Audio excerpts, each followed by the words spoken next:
حضور کا سینہ مبارک پہلے سے ہی نورانی تھا، اب نورول النور ہو گیا۔ آپ کا مقدس سینہ مبارک کئی مرتبہ کھولا گیا۔ پہلی مرتبہ جب آپ حضرت سیدنا حلیمہ کے گھر پر تشریف فرما تھے، اس کی حکمت یہ تھی کہ حضور ان وسوسوں اور خیالات سے محفوظ رہیں جن میں بچے مبتلا ہو کر کھیل کود اور شرارتوں کی طرف مائل ہو جاتے ہیں۔ دوسری بار 10 سال کی عمر میں ہوا تاکہ آپ جوانی کی خواہشات کے خطرات سے بے خوف ہو جائیں۔ تیسری بار غار ہیرا میں ہوا اور آپ کے مبارک دل میں نور اور چین و اطمینان بھر دیا گیا تاکہ آپ اللہ کی طرف سے جو وحی آئے اس کے عظیم بوجھ کو برداشت کر سکیں۔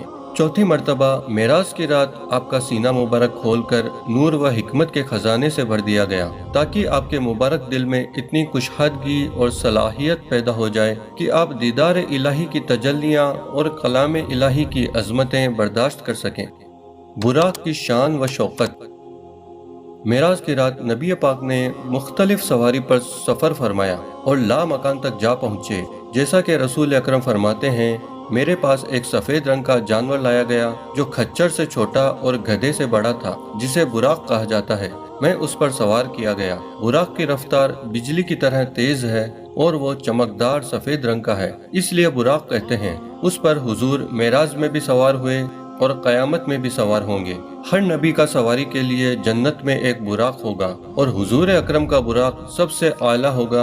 امام علیہ رحمت اللہ علیہ فرماتے ہیں، معراج کی رات حضور انور کی سواریاں 5 طرح کی تھی۔ مکے سے بیت المقدس تک براق پر، بیت المقدس سے آسمانی دنیا تک نور کی سیڑھیوں پر، پہلے آسمان سے 7ویں آسمان تک فرشتوں کے بازو پر، 7ویں آسمان سے سدرۃ المنتہا تک حضرت جبرائیل امین کے بازو پر، اور سدرۃ المنتہا سے مقام قاب قوسین تک رف رف پر۔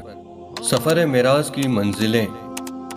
علامہ شہاب الدین محمد بغدادی فرماتے ہیں، بیت المقدس سے مقام قاب قوسین تک پہنچنے میں نبی کریم نے 10 منزلیں طے فرمائی۔ پہلا آسمان، دوسرا آسمان، تیسرا آسمان، چوتھا آسمان، 5واں آسمان، چھٹا آسمان، 7واں آسمان، سدرۃ المنتہا، مقام مصطفیٰ جہاں پر مہربان آقا نے کلمہ قدرت کے چلنے کی آوازیں سنی، عرش اعظم، جنت کا مشاہدہ۔ رسول پاک نے جہاں اللہ پاک کی دیگر کئی بڑی بڑی نشانیوں کو دیکھا ہے، اس مبارک سفر کی ایک خاص بات یہ بھی تھی کہ نبی کریم نے رب کریم کی ایک عظیم و شان نشانی یعنی جنت اور وہاں موجود رحمتوں کو بھی اپنی مبارک آنکھوں سے دیکھا۔ آئیے جانتے ہیں کہ نبی کریم نے وہاں کیا کیا ملاحظہ فرمایا۔ عالی شان جنتی محل۔ حضرت سیدنا علی رضی اللہ تعالیٰ عنہ سے روایت ہے، ایک بار امیر المومنین حضرت سیدنا عمر فاروق نے بارگاہ رسالت میں عرض کی، یا رسول اللہ، مجھے بھی بتائیں کہ معراج کی رات آپ نے جنت میں کیا کیا دیکھا؟ رسول پاک نے ارشاد فرمایا، اے ابن خطاب، اگر میں تمہارے درمیان اتنا عرصہ رہوں جتنا عرصہ حضرت نوح علیہ السلام اپنی قوم میں رہے، اور پھر میں تمہیں وہ جنتی واقعات اور وہاں دیکھی ہوئی چیزوں کے بارے میں بتاؤں تو بھی وہ ختم نہ ہو۔ لیکن اے عمر، جب تم نے مجھے یہ پوچھ ہی لیا ہے کہ مجھے بھی جنت کے بارے میں بتائیں، تو پھر میں تمہیں وہ بتاتا ہوں جو تمہارے علاوہ میں نے کسی کو نہ بتائی۔ میں نے جنت میں ایک ایسا عالیشان محل دیکھا ہے جس کی چوکھٹ جنتی زمین کے نیچے تھی اور اس کا اوپر والا حصہ عرش کے درمیان میں تھا۔ میں نے جبرائیل امین سے پوچھا، اے جبرائیل، کیا تم اس عالیشان محل کے بارے میں جانتے ہو جس کی چوکھٹ جنتی زمین کے نیچے اور اوپری حصہ عرش کے درمیان میں ہے؟ جبرائیل امین نے عرض کیا، یا رسول اللہ، میں نہیں جانتا۔ میں نے پھر پوچھا، جبرائیل، اس محل کی روشنی تو ایسی ہے جیسے دنیا میں سورج کی روشنی، چلو یہی بتا دو کہ اس تک کون کون پہنچے گا اور اس میں کون رہے گا؟ تو جبرائیل امین نے عرض کیا، یا رسول اللہ، اس محل میں وہ رہے گا جو صرف حق بات کہتا ہے، حق بات کی ہدایت دیتا ہے۔ جب اسے کوئی حق بات کہتا ہے تو وہ غصہ نہیں کرتا اور اس کا حق پر ہی انتقال ہوگا۔ میں نے پوچھا، اے جبرائیل، کیا تمہیں اس کا نام معلوم ہے؟ عرض کی، جی ہاں یا رسول اللہ، وہ ایک ہی شخص تو ہے۔ میں نے پوچھا، جبرائیل، وہ ایک شخص کون ہے؟ عرض کی، حضرت عمر بن خطاب۔ یہ سن کر امیر المومنین حضرت سیدنا عمر فاروق اعظم پر رقت جاری ہوئی۔ حضرت سیدنا عبداللہ بن حسن رضی اللہ تعالیٰ عنہ بیان کرتے ہیں، اس واقعہ کے بعد ہم نے امیر المومنین حضرت سیدنا فاروق اعظم رضی اللہ تعالیٰ عنہ کے چہرے پر کبھی ہنسی نہ دیکھی، حتیٰ کہ آپ دنیا سے تشریف لے گئے۔ سونے کا محل۔ حضرت سیدنا انس رضی اللہ تعالیٰ عنہ سے روایت ہے، رسول کریم نے ارشاد فرمایا، جب میں جنت میں داخل ہوا تو سونے سے سجا ہوا ایک محل کے پاس سے میرا گزر ہوا۔ میں نے پوچھا، یہ محل کس کا ہے؟ فرشتوں نے عرض کی، یہ ایک عربی نوجوان کا ہے۔ میں نے کہا، میں عربی ہوں۔ فرشتوں نے عرض کیا، یہ ایک قریشی نوجوان کا ہے۔ میں نے کہا، میں قریشی ہوں۔ فرشتوں نے عرض کی، یہ امت محمدیہ کے ایک شخص کا ہے۔ میں نے کہا، محمد تو میں ہوں۔ فرشتوں نے عرض کی، یہ محل عمر بن خطاب کا ہے۔ حضور اکرم نے ارشاد فرمایا، تو میں نے چاہا کہ میں اس محل میں داخل ہو جاؤں تاکہ اسے دیکھ سکوں۔ اے عمر، مگر مجھے تمہاری غیرت و عزت کا خیال آیا۔ حوروں کا سلام۔ حضرت سیدنا انس رضی اللہ تعالیٰ عنہ سے روایت ہے، رسول پاک نے فرمایا، معراج کی سیر کے دوران میں بیدخ نامی جگہ میں داخل ہوا، جہاں ہیرے موتی، جواہرات اور سرخ یاقوت کے خیمے ہیں۔ حوروں نے کہا، اے اللہ پاک کے رسول، آپ پر سلامتی ہو۔ میں نے پوچھا، اے جبرائیل، یہ آواز کیسی ہے؟ انہوں نے عرض کی، یہ خیموں میں با پردہ حوریں ہیں، انہوں نے آپ پر سلام پیش کرنے کے لیے اپنے رب کریم سے اجازت لی ہے۔ اس پر رسول کریم نے پارہ 27 سورہ رحمان کی آیت 72 تلاوت فرمائی، جس کا ترجمہ کنز الایمان ہے، حوریں ہیں خیموں میں پردہ نشین، جنتی نہریں اور پرندے۔ نبی کریم فرماتے ہیں، معراج کی رات میرا داخلہ جنت میں ہوا۔ اس کے کنکر موتیوں کے اور مٹی مشک کی تھی۔ پھر 4 نہریں دیکھی، ایک پانی کی جو تبدیل نہیں ہوتا، دوسری دودھ کی جس کا ذائقہ نہیں بدلتا، تیسری شراب کی جس میں پینے والے کے لیے صرف لذت ہے، نشہ نہیں، چوتھی نہر پاکیزہ اور صاف ستھری شہد کی۔ جنت کے پرندے اونٹ کی طرح تھے۔ جنت میں اللہ کریم نے اپنے نیک بندوں کے لیے ایسے ایسے انعامات تیار کر رکھے ہیں جنہیں نہ کسی آنکھ نے دیکھا، نہ کسی کان نے سنا، اور نہ کسی انسان کے دل میں اس کا خیال آ سکتا ہے۔ انبیاء کرام کی امامت۔ سفر معراج کا ایک پہلو یہ بھی ہے کہ نبی کریم نے تمام انبیاء کرام کی امامت فرمائی، جیسا کہ حدیث میں ہے، میں اس پر یعنی براق پر سواری کرتا ہوا بیت المقدس پہنچا، اور جس جگہ انبیاء کرام اپنی سواری کو باندھتے تھے وہاں میں نے اس کو باندھ دیا۔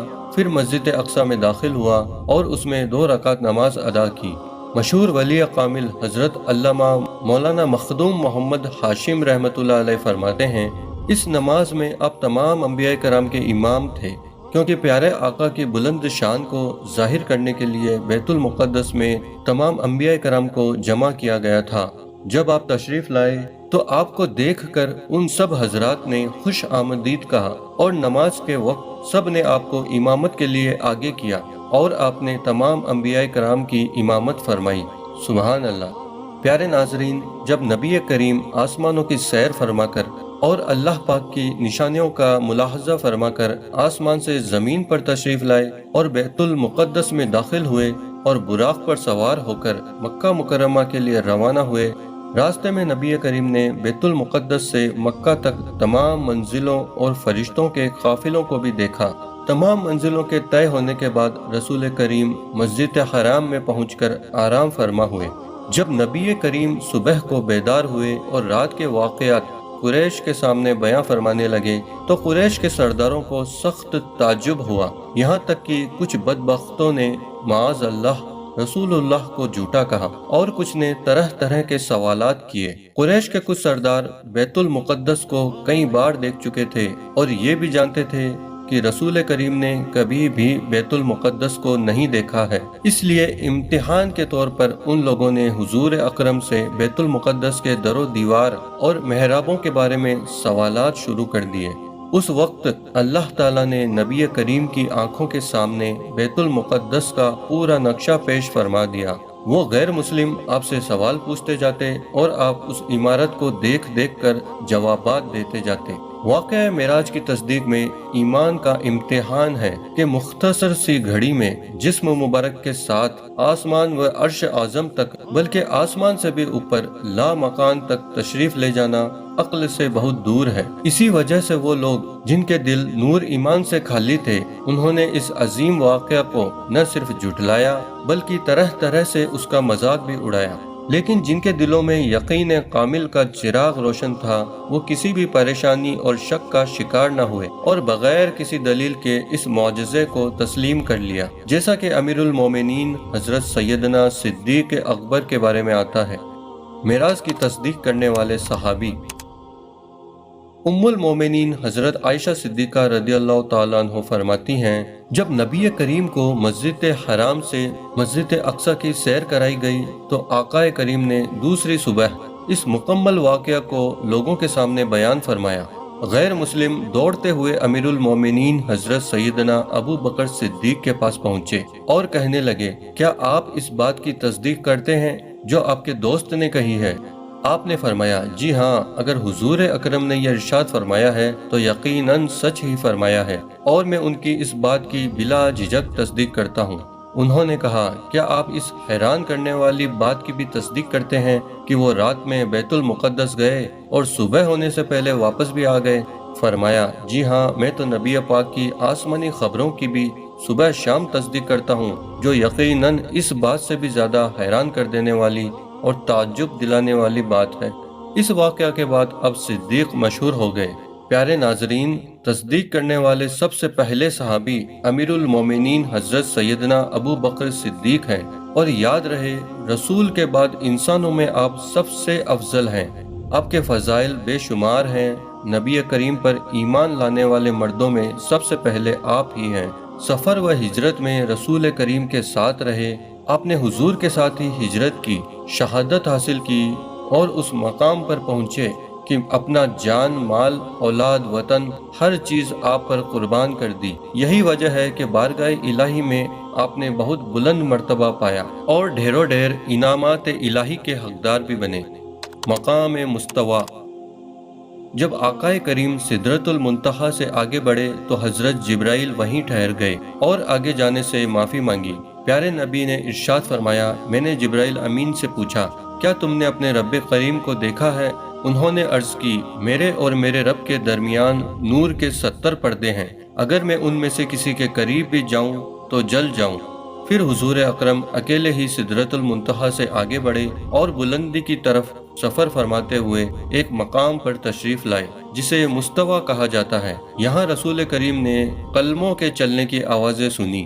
یہ وہ قلم تھے جسے فرشتے روزانہ کے اللہ کے حکم لکھتے ہیں اور لوح محفوظ سے 1 سال کے واقعات الگ الگ صفحوں میں نقل کرتے ہیں، اور پھر یہ صفحے شعبان کی 15ویں شب الگ الگ ذمہ دار فرشتوں کے حوالے کر دیے جاتے ہیں۔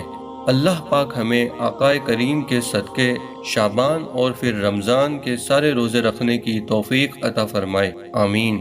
معراج کی رات حضور اکرم نے جہاں جنت میں فرما بردار بندوں پر ہونے والے انعامات کو دیکھا، وہیں نافرمانوں پر ہونے والے الگ الگ قسم کے دردناک عذابات کو بھی دیکھا۔ نبی کریم کچھ ایسے لوگوں کے پاس سے گزرے جن پر کچھ دوسرے لوگ مقرر تھے۔ ان میں سے کچھ لوگ ان لوگوں کے جبڑے کھول رہے تھے اور دوسرے کچھ گوشت کاٹتے۔ پیارے نبی نے پوچھا، جبرائیل، یہ لوگ کون ہیں؟